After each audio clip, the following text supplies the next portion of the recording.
Degas est l'un des plus grands artistes de la deuxième moitié du XIXe siècle, un artiste qui a vraiment créé dans tous les modes de création, donc peinture, dessin, pastel, estampes, sculpture, photographie,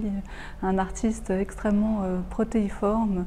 qui accordait au dessin une place centrale dans sa production et qui était fasciné par différents univers, notamment la danse et le cheval. Ce n'est pas le peintre des danseuses un peu cliché, un peu carte postale qu'on peut avoir, des danseuses sur scène tenant un bouquet. Au contraire, c'est un artiste qui a créé des danseuses totalement atypiques, originales, saisies dans des poses totalement inédites. Un artiste qui a eu des centres d'intérêt très variés, qui a multiplié les expériences, qui a pratiqué la photographie, dont les tableaux ont inspiré la photographie et non pas l'inverse, qui a dessiné de manière picturale et peint de manière graphique, qui a brouillé les pistes entre les techniques et donc un grand génie, en fait, une sorte de Léonard de Vinci de la fin du XIXe siècle.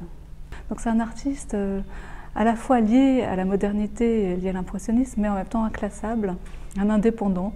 un artiste qui a voulu aussi être réaliste et dépeindre la réalité de son temps, la réalité la plus triviale, le bâillement d'une repasseuse par exemple, ou une danseuse se massant la cheville.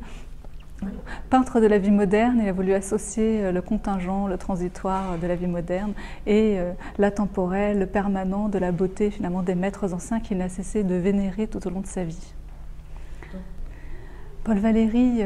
un très grand poète du XXe siècle, a eu la chance de rencontrer Degas alors qu'il était tout jeune, à la fin des années 1890. Donc Degas avait plus de 35 ans de plus que lui, et c'était une sorte de paternel ami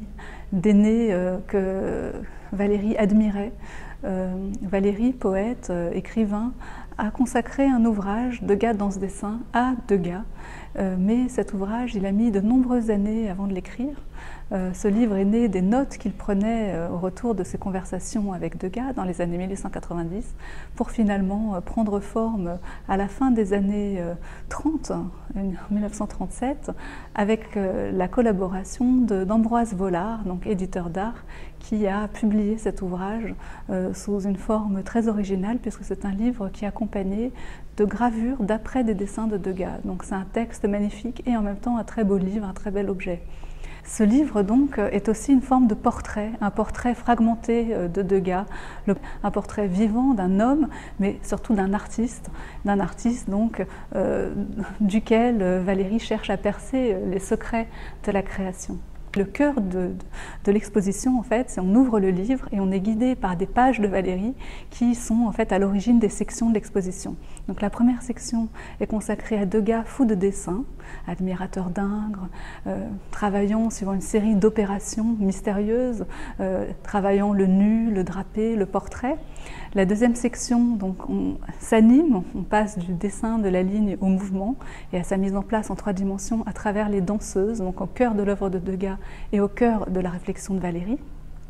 Les danseuses qui sont vues sous des angles originaux grâce à Valéry, par exemple sous l'angle des méduses ou des planchers, véritables protagonistes des scènes de danse. Et ensuite, nous glissons vers la 3e section de l'exposition qui s'intitule « Cheval, danse et photos », où en fait le cheval et la danseuse sont réunis dans l'intérêt que Degas et Valéry portent au mouvement et au dispositif pré-cinématographique. Et enfin, nous refermons le livre avec une évocation de la mort de Degas à travers les belles pages de Valéry et un film de Sacha Guitry qui nous montre Degas en mouvement, la seule image animée de Degas, et nous présentons les planches du livre, en fait, manière de le refermer aussi.